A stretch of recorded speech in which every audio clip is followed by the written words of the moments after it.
My name is Martin Madert with the Witness to War Foundation. It is November 7th, 2013, and we're in McMinnville, Oregon at the Evergreen Aviation Space Museum. I'm sitting with Antonio Mendez, Antonio Mendez, who served in the European Theater of World War II in the Army's 9th Division, 47th Regiment. How are you doing today, sir? Very good, thank you. Wonderful. My first question is, where are you from originally? I was born in Long Beach, California, 1922, April 1st. And how did you come to join the military? I was drafted. I was drafted out of, I was in 11th grade in Polytechnic High School in Long Beach. And what was the draft like for you? Were you the first one in your family? Can I tell you something? Yeah. I volunteered for the paratroopers because they were getting $50 a month, you know, and I was the sole supporter of a family which consists of my mother, my brother, and a half-sister. And so they said they were giving $50 a month for your jump, so I told Mama, hey, here's a good chance. And she said, well, aren't you scared? I said, well, I'll just close my eyes and not jump. Yeah, I thought it was going to be easy. So when I went to register, they saw me coming in and said, what can we help you in? I said, I come to volunteer, sir. I was real cocky, you know, and I was built better now. I weighed about 155. I was stocky, and I thought I could handle myself pretty good. And he look at me up and down, and he says, well, I don't think we could use you. I said, what's wrong? I said, if I could pass the physical, I said, and he says, it's not that. It's just that you look kind of short, and you don't weigh enough. And you got to have we have a certain limitation on that. He said, I'm sorry. He says, I like your attitude, but that's the rules. So I said, okay. So I went back and I told my mom, they didn't want me. He says, and I remember to this day, don't worry, son, there'll come a day where they will want you, you know. So during this time, you know, they were taking men, and they took my brother. He was younger. He's 3 years younger than me. And said they didn't take me because I was a sole provider for our family. So when at 11th grade, I had, I think, another semester to go to graduate. That my number came up, and I was drafted, and I reported to Fort MacArthur. They were in San Pedro, where we get inducted, and then from there, they gave you, I think, 12 days, and then I had a report. They shipped me over to up there in San Luis Obispo. I can't think of the name. I'm thinking Camp Roberts, California. It's a big ship. When I reported there, they lined us up. They already had the paperwork, and they said, okay, as we call the names, there'll be 2 lines, and you follow the rules, you know. So some of my buddies that were going with me, you know, they lived around the neighborhood and stuff. And so we knew that. Anyway, they started calling names, and I noticed that very few were going to the right, but most of them were going to the left. So here my friends are all going to the left. So when they said, Mendez, you know, go to the right, I stopped to look. So I started to go to the left. He says, Mendez, go to the right. Sir, my buddies are over there. I'm going with them. He kind of got mad. He said, Mendez.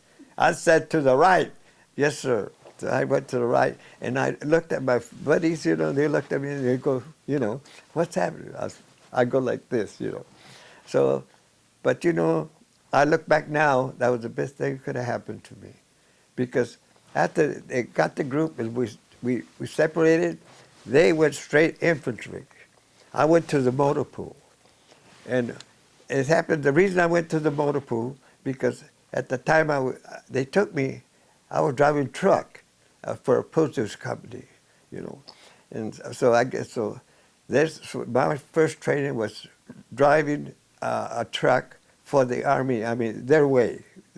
They got three ways to drive. It's the Army way is the only way they go. They teach you night driving and everything about a truck, how to keep it maintenance and stuff. And then from there, I graduated to, they gave me special training in regular combat, you know, and then they sent me up to, twice they sent me up to Colorado Springs for extra training. I became a linesman. I became a communication operator. I became what you call, in communications, in other words. They told us at that time they were forming a mountain combat team, you know. But later we found out, I'm going to get ahead of a story. Anyway, so I found out that there was special training afterwards for special troops. I didn't know. Anyway, we were taught to check this equipment, especially in the snow. I was taught to ski, you know, not very good, but in other words, get the basics. And also, they taught us, we went up to Pikes Peak, which is a big mountain there, and how to pack mules, you know. And also these wagons that they pull carts, you know. We was trying them out for the Marines that were fighting in the jungle. And we didn't know that. We just, you know, you do as you're told, you don't even know. You find out later what the heck you were doing. Anyway, so during this time, they were all getting ready. We were going to get ready to be shipped out. And what happened was my mother had a heart attack. So they gave me, I think, a 12-day leave to come down from Colorado Springs all the way down to Long Beach, California.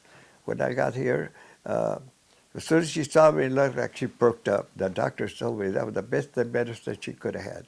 She was always afraid that something was going to happen to me since I was the head of the family, you know. They depended more on me. I say, I put my brother and my sister to school. Anyway, and I said, don't worry, Mom, I'll never go overseas. They already promised me, you know.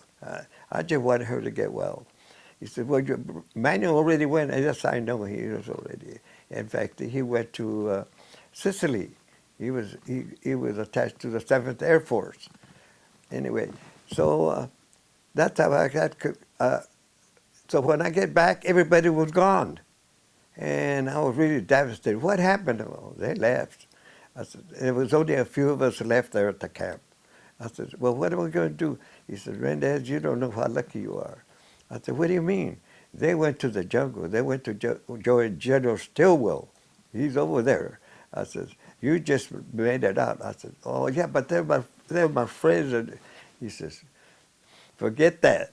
He said, I said, where am I going to go next? He says, you're going to go to Europe. So you do remember what I told you. You're going to thank me. And sure enough, I was there for maybe a couple of more weeks, and they shipped the rest of us over to we landed in Scotland, you know, and then from there they bused us into Salisbury, England. You know, they had a big camp there where it's like a staging area until they have a, you know, so when they need replacements, they grab this and that.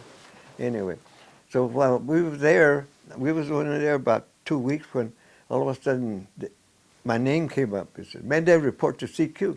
I said, everybody looks at me, how come me, only me? You know, I said, what? So I reported, sir. Mendez reported as requested. He says, get your gear together. You're going to be a paratrooper. I looked at him, oh, no, sir, I'm sorry. I can't be. Yes, you are. It's right here. You volunteer for a paratrooper. Sir, when I reported, the reason I reported, because I wanted them $50 a jump. I says, and they told me I was too small and I didn't weigh enough. I'm still to the same height. I haven't gained anything. Now you're going to make a paratrooper.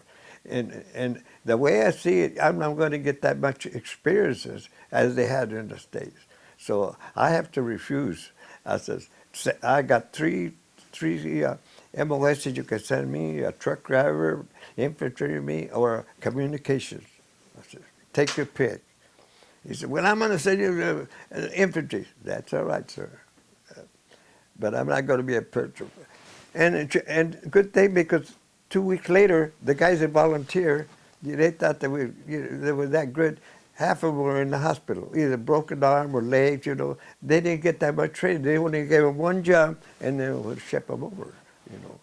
And so from then, I got shipped over to Germany, and I joined my division. Tell me about your trip over to Germany and what it was like for you. To me, it was, that's the first time I ever left California, you know. To me, everything was, what you say, an eye-opener, you know. Just like you were in the backyard, the first time you got outside the yard, you know, everything was new. I really enjoyed everything. I wanted to see everything.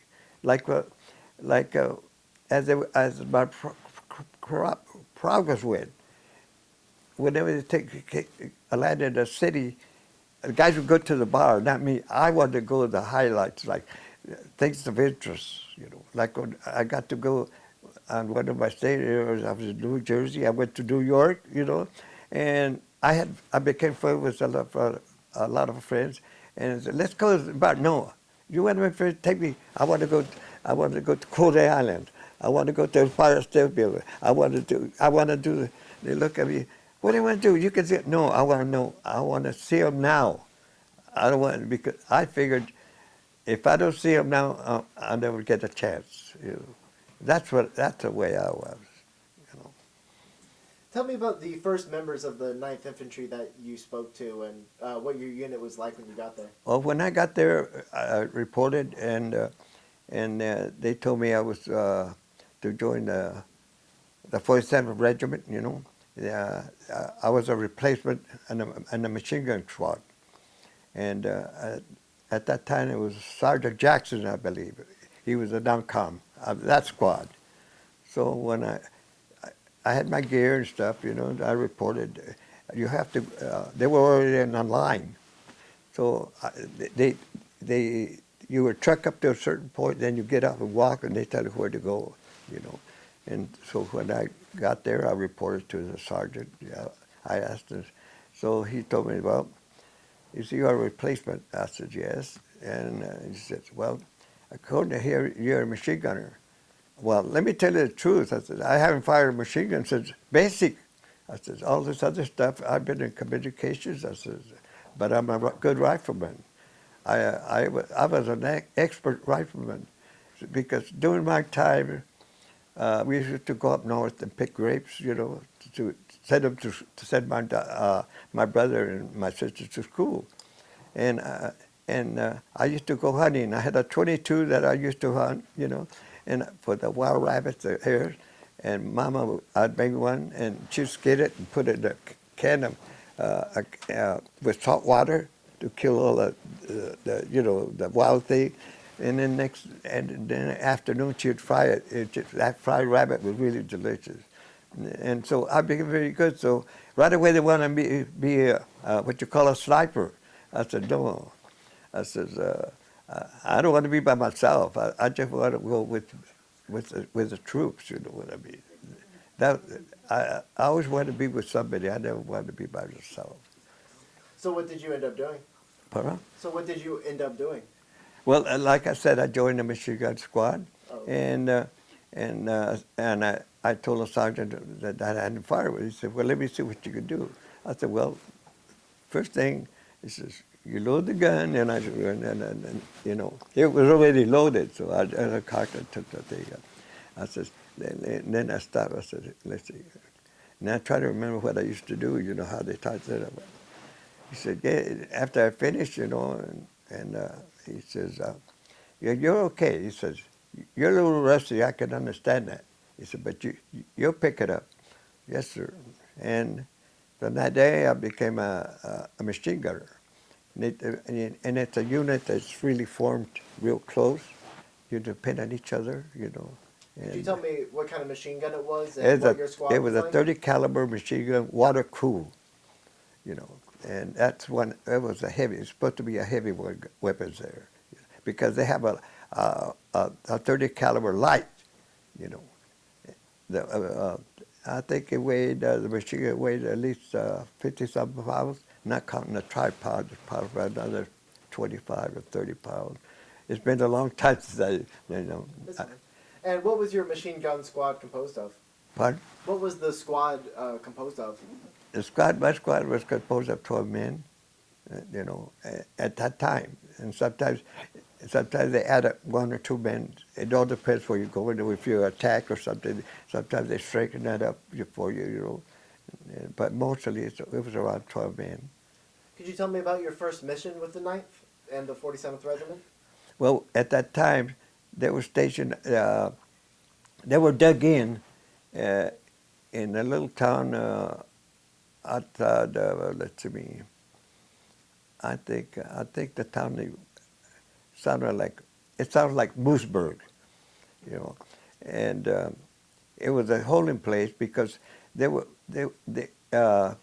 supposed to be keeping this, at that time, they were fighting in Aachen, the big city of Aachen, and with that was the red one, and we always were on the right flank, and it took them a long time before they even took it.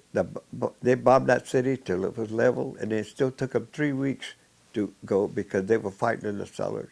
And what kept it, there was a road junction about 10 miles from there. We were there. And that we had to be knocked that out to relieve them, so that way they could advance. And before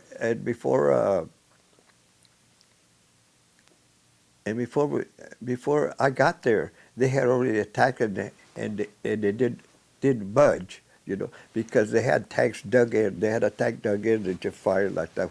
And their tanks was 88. They used it as regular trash. Bulletin. Anyway, so we was holding there until later on we attacked it again. That's where we hit pretty hard. We attacked, I think, company strength, and as we were running into her, and then all of a sudden we found out that the tank was there. It was hidden, You start devastating firepower. You was knocking us down like kidpins. And as we were going, and before this, I noticed how the ground is, there's a lot of wood, you know what I mean? The tank couldn't have because it was too woody. And it was kind of like a depression, I don't know why I happened to notice, but coming back, when we start turning around and run back, I just had the gun like this, and I turned around, I started back, and I don't know, I do a lot of things in combat self-conscious. You don't know what you just around me. And I just went to my right, and I dropped it just like a little gully, and I dropped it. And when I dropped the gun, and I looked up, and here's the guys, you could see the guys falling, and I said, get over here. And some heard me. So there was about 6 guys that finally heard me, and they drove in. And then everything got quiet, And it was quiet. To me, it seemed like a whole day got quiet, but it was only about maybe half an hour. Everything stopped, Nothing was moving. Every once in a while you hear, a bone. You know what I'm talking about. I don't like to talk excessively. Anyway, so they look at me, and they says, what do you think we're going to do? I says, I don't know. I was a low totem pole guy, They're asking me that, and I didn't know them from Adam, you know what I mean? Actually really know them, you know what I mean? I says, I don't know. I said, and then he said, what do you think? I said, and one suggested, well, why don't we try to get back? I said, I'm not going back. I said, why? I said, there's too many snipers right now. I said, and they love to get a single guy come back. I said, I'm not going back. I'm going to stay here till dark at least. He said, well, what if they come and attack us? I said, well, you know what? I said, you're right. I'm going to go out there and get some ammo. I'm going to stay here for as long as I can. Because there was ammo, there was canned cheese, there was, there were bodies out there. And so I said, well, you got the gun? I said, yes. But I got to get ammo for it if I'm going to stay here. So we kind of crawled, and we wanted to make a low profile. I went out there, and I made 3 or 4 trips up there. I remember I made had five of them 250 round cans. I piled them there, and I got the tripod. I set it up there where I just set it up so I could fire over the little knoll, but they couldn't fire on me unless I stood up. You understand? So I see them guys gathering. I said, you better get some more guns. You can rifle and get. And it's a good thing there was a guy with a BAR, and he got quite a few battledeers and he loaded some clips for his BAR, which is an automatic weapon. So they were well grouped together, getting our deals together. We don't know what was happening. See, we just do it automatically.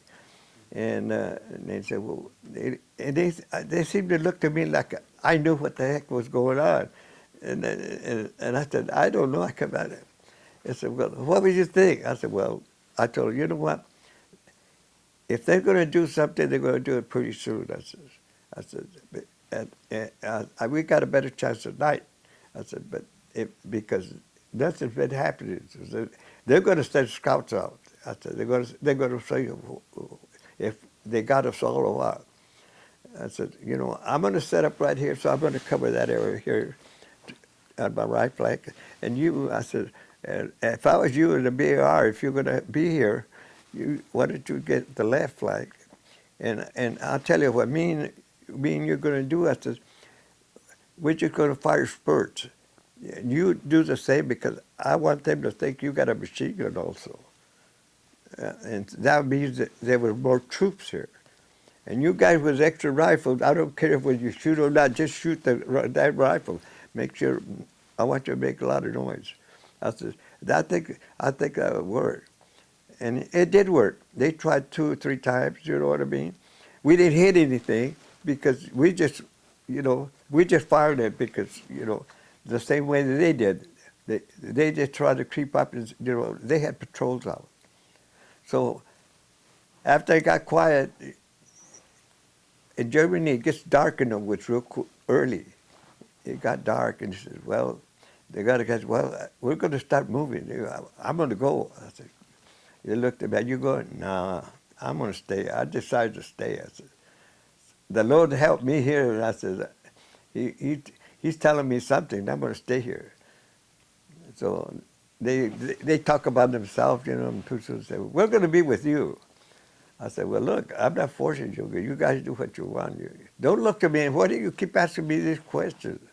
And he said, well, you seem to know. I said, I'm like you. I'm the new recruit. And he said, so they all laughed, we joke.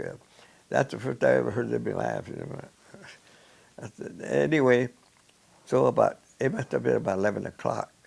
We heard a noise, and I said, hey, I turn around. Hey, I go like this. The guy already knew, one of the riflemen. He challenged went back and challenged him. Who's there? I could hear him. And the guy says, J.I. So he says, so they asked him the password. Well, that was last night. So the guy got the password. I think it was the Golden Night or something. And the guy says, you're wrong. That was last night. The guy said, well, we've been here since last night. And they, okay. So then you hear him come forward. And it was an officer and then an non-com. And they came up in there, and I'm sitting there, and they come and they talk to him. He says, where's the front line? And the guy says, this is the front line. Where's the German? Right up there. And the guy says, and don't be walking around and making so much noise. The guys were telling me, because they're over there, see that depression over there, and they got an 88. That's how come all this happened. So they turned around, who's in charge here?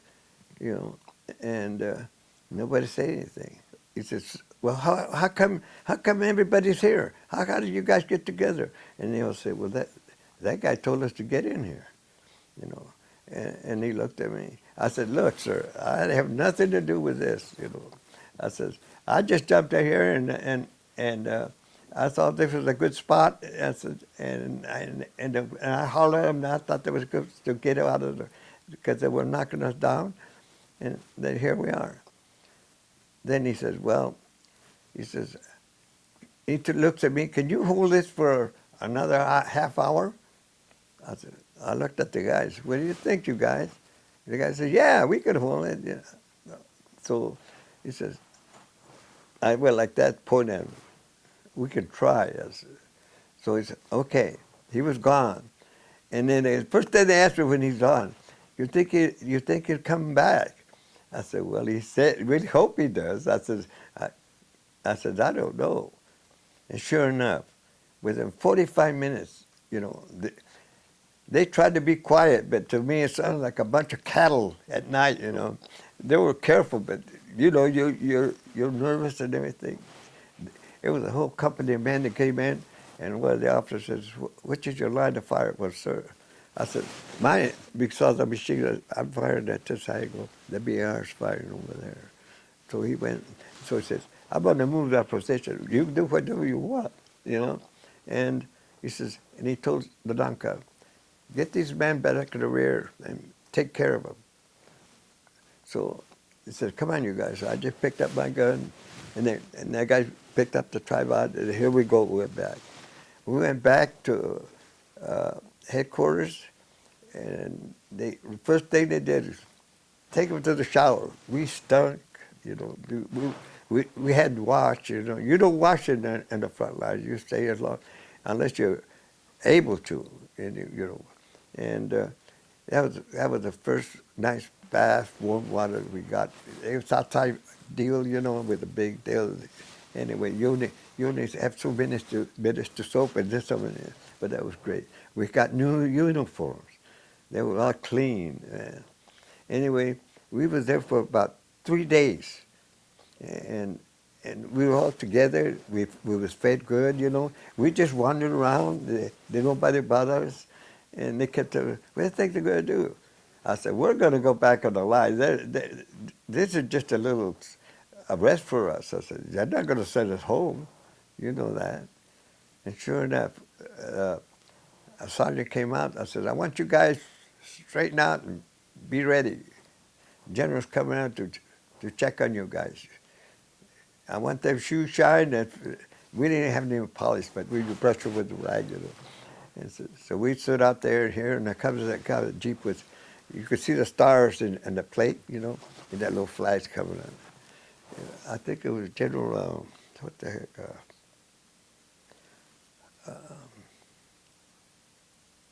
I forgot what his name was, because he had a son that's Craig. Huh? General Craig. It was General Craig, Lucius Craig. He could stop. He was a thin man, tall. Gets out with his officers, and we're lined up, trying to look real smart. You know what I mean? Shaped up. He takes the paper, start reading the guy's first name, you know, telling what he'd done, he saw the other guys told him. Then he gives that guy a Bronze Star. That's that guy. I'm out at the end all the time. Anyway, when he came out to me, he read out and he says, I'm going to give you the Silver Star. I said, sir, I don't think I deserve a Silver Star. I said, I don't deserve any more than my friends here. He said, well, they say you was in charge. Somebody had to be in charge. That's how I got the Silver Star. But I think it should have been either one of them. But he turned around and asked him, yes. He says, if it hadn't been for him, I wouldn't be here. He's the one that told us to be there. So that's the way I feel anyway, you know. Were you happy to get the Silver Star? I didn't know what the Silver Star was. I didn't know until I went back to my unit. You know, and they made a big deal, especially about the squad, you know. I joined the squad. They made a big deal. Oh man, he said, "Oh, now we got a general over here. We got, come on, knock it off, you guys. You know, the guys did just as much as I did." But So what happened after you got your Silver Star?